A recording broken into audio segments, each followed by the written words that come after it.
বিষ্ণুই বলেন জাহান্নামের সবচেয়ে হালকা আযাব কি হবে শোনো। জাহান্নামের সবচাইতে হালকা আযাব হলো ওই ব্যক্তির আযাব যার পায়ে দুটো জাহান্নামের আগুনের জুতা পুড়িয়ে দেয়া হবে। ওই আগুনের উত্তাপে তার মাথার মগজগুলো ভাতের মারের মতো টপ টপ টপ টপ করে বেয়ে বেয়ে পড়বে।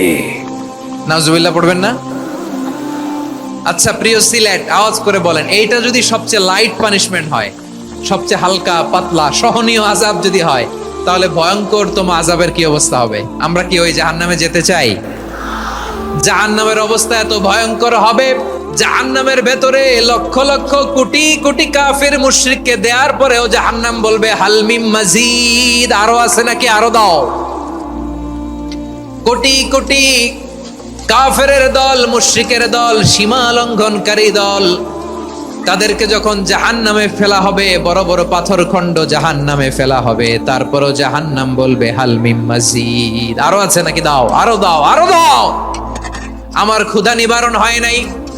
জাহান্নামে তো উত্তপ্ত হবে, জ্বলন্ত হবে, ভয়ঙ্কর হবে। জাহান্নামের এক অংশ আরেক অংশকে খেয়ে ফেলবে। আল্লাহু আকবার।